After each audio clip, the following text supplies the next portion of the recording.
And just like that, we're on a dirt road traveling down with what are these vineyards? Are these lychee trees? Definitely not, Mark. But welcome to the Cape.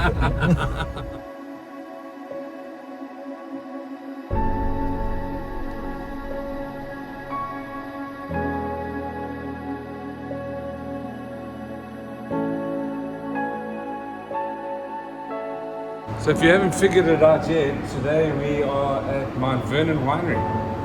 Welcome, Mark. Good to have you here. Welcome to the Fairest Cape. Probably one of the few places you can get it in the upper highway areas at the Hillcrest tops. So John kindly invited us down to come and have a look at the harvest. Behind the scenes look, and that's what today's all about.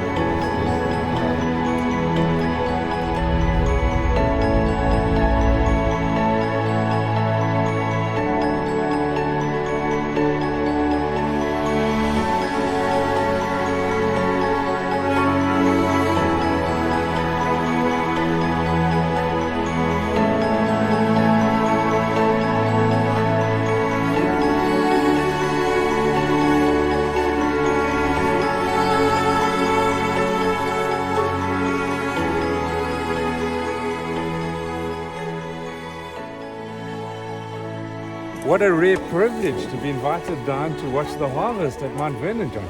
Mike, you're always welcome. I mean, we've been together for a long time. It's been a while. But nice to be down here, eh? To see the action happen and actually to see where you are here. What a lovely place. Yeah, it is beautiful, Mark. It's a great position here in Klapmuts, but yeah, chosen a beautiful morning. Yeah. I don't understand much about the wine business, but I sell baked beans. But you farm these grapes and then you basically put them to barrels and ferment them, and then your stock sits for a hell of a long time before you can get a return on your investment. That doesn't sound like business to me. It sounds more like a passion. It is very much passion driven, especially when you come to Mt Vernon Wines. Oh, yeah? I mean, because it's a long process. It starts here today, and only 3 years' time will you actually start to sell the bottle at That's a hell of a lot of cash that's just built up in barrels. Oh my head. It's true, it's a process, you know, and one has to get that cycle going, you know. Yeah. And that... John, I see from just looking around from the drone I just put up, there's it's almost hills all around you. Does that have an impact on this particular parcel of land?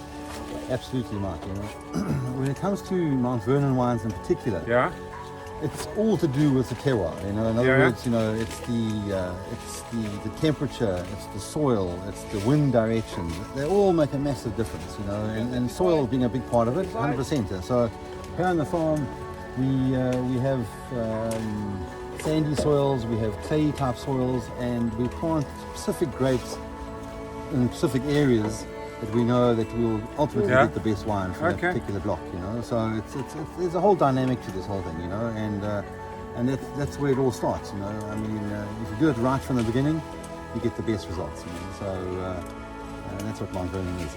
Yeah. So these aren't your average table grapes. No, definitely not. Look, you can take a bite. Actually, they're sweet, in fact, you know, with a slightly sort of thicker skin. So when you're making the red wines, it's the skin that's imparting all the flavor. This is a nice little snack. Not bad at all for early morning. It is. Full of energy.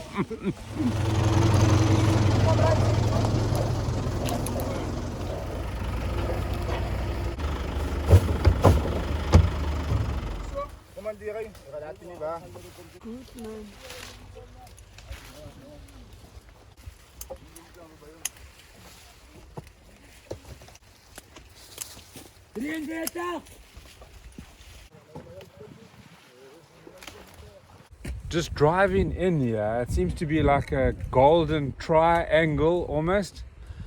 Well, Mark, from the Google Maps. You could almost say it is a bit like that.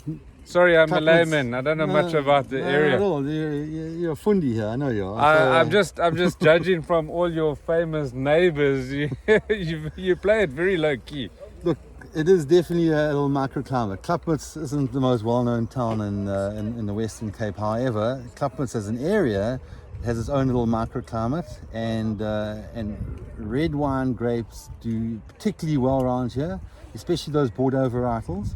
You're almost on the border between Stellenbosch and Paul, next in between the two here on the R, what do you call this thing? The 44. R44. Yeah, good point. The famous R44.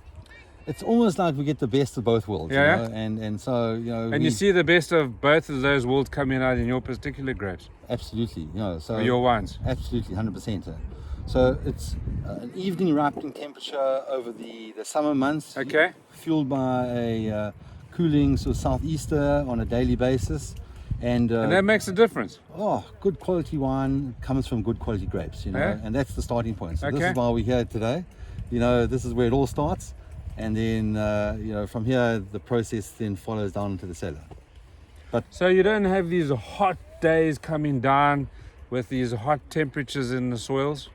Yeah, look, it does get hot, but the thing is the wind keeps it cool, you know. Okay, so you got that breeze coming in the evenings and the mornings? Almost like 1 o'clock in the afternoon. Okay. So it comes through that sort of afternoon wind. And that is a big role to play. And in the evenings, because you're in this little sort of bowl here, you get sort of a you know, cool evening, so the temperature comes right down. So you know, you're getting like an evening sort of ripening over a long period of time because of those sort of like you know, because of those temperatures, you know. And you know, like good food, you know, if something ripens over a long period of time, you get a lot more character and flavor in those grapes. And you know, and then you can definitely taste that coming out in the Mt Vernon wines. Well, 100%. You know, those cabs, little those gems, Malbecs, those Merlots. No, absolutely. It's all about that character, exactly. So we identify specific blocks on the farm. I'm really loving my Malbecs at the moment. Oh no, with a good steak, you can't go wrong. Oh wow! How's that view?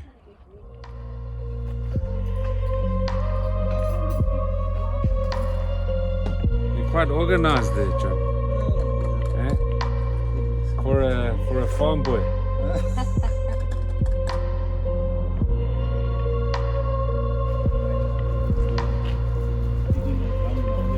Yeah, fermented in the barrels. Yeah. In a 500 and in a 2 to 5 liter. Philip, you're the winemaker in this place now. Yeah, I do the winemaking. Put up with all the John's nonsense. Yeah, how's that work out for you? I know him long enough to know it. I guess we're lucky that we don't have to rely on Leanne jumping in and crushing the grapes with her feet, like in the old days.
Malbec for us is definitely a point of difference. You know, not many Malbecs in the country, and this one is generally always a gold medal winner.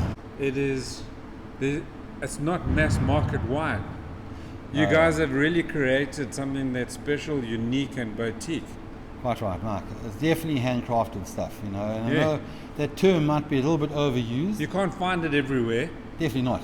No. And we don't. We only sell to specific sort of retail outlets like sort of Tops Hillcrest, and various sort of like high-end sort of fine dining restaurants.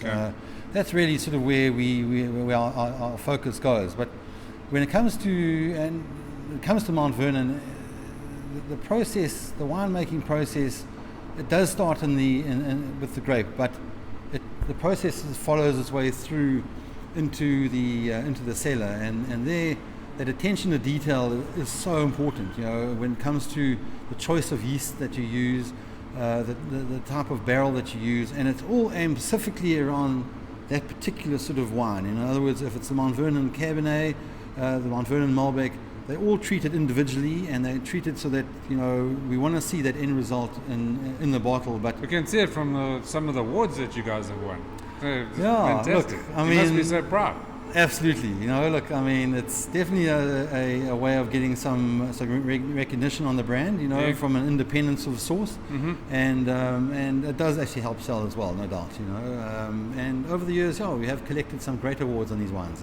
So which is your favorite block of wine? My favorite block is the Cabernet Sauvignon Mt Vernon. Oh yeah? Deborah selection. It's called block C1 because the farm is divided in 3 parts, A, B and C.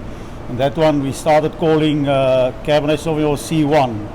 And we talk about C1s. All the other cabs is Mt Vernon or other farm cabs, but this one is called C1.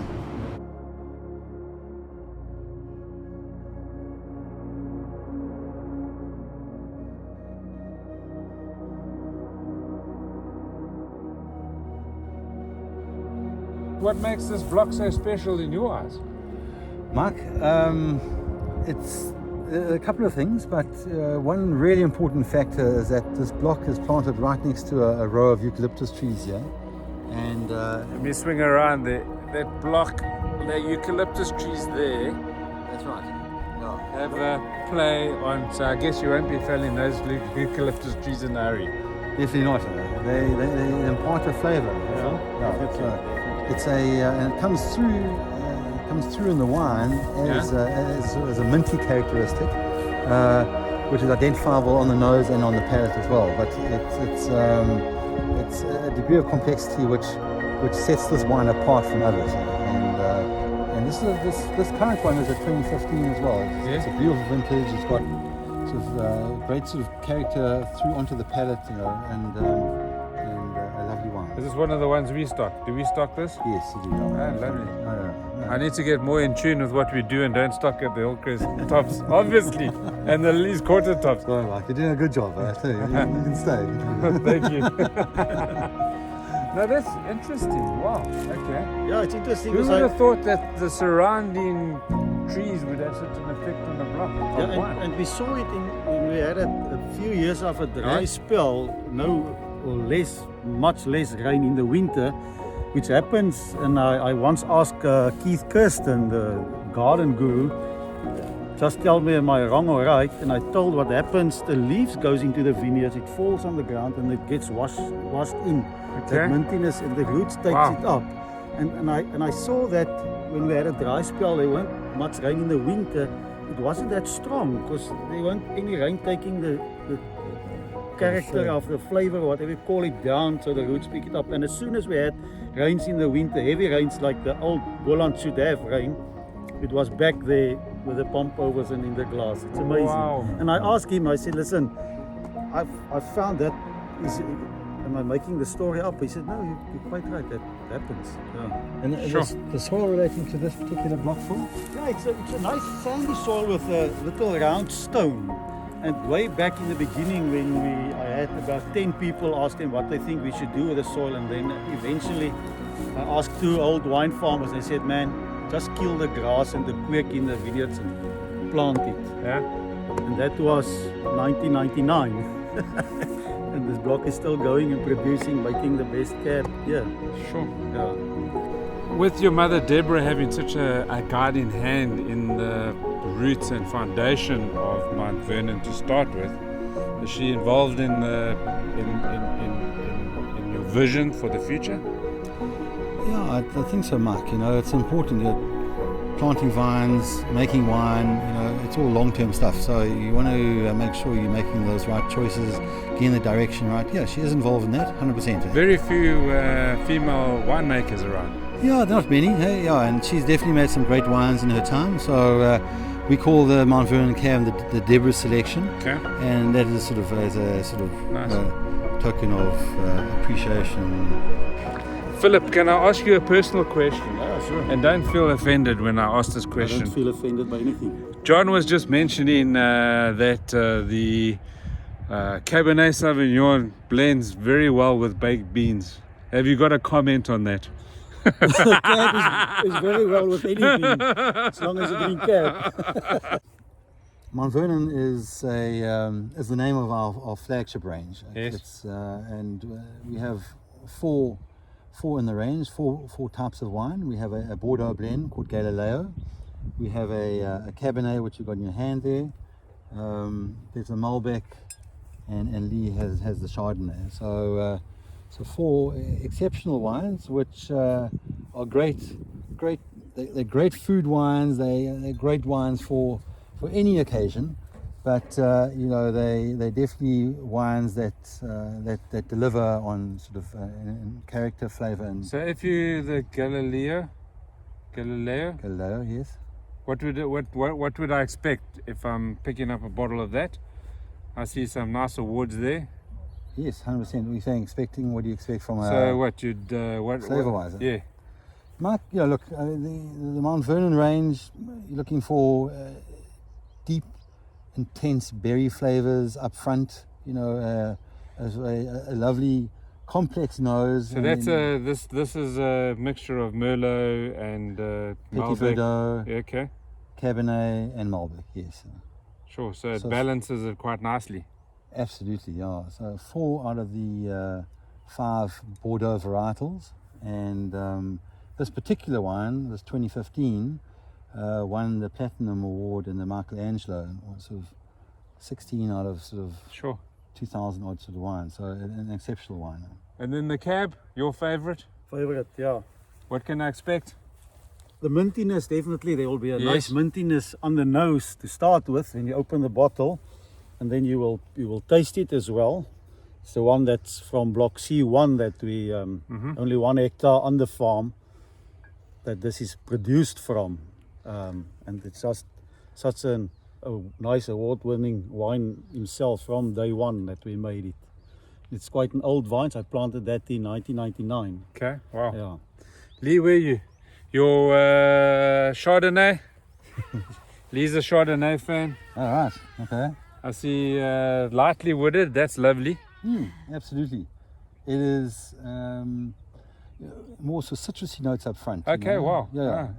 But then it spends 9 months in French oak.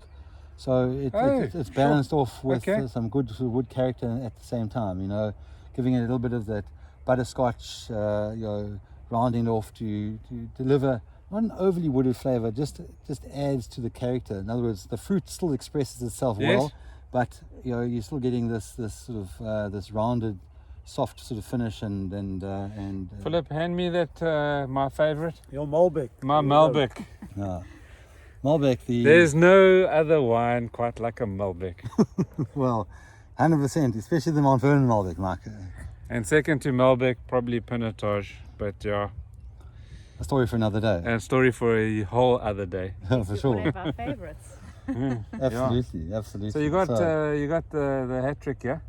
Yeah, we have.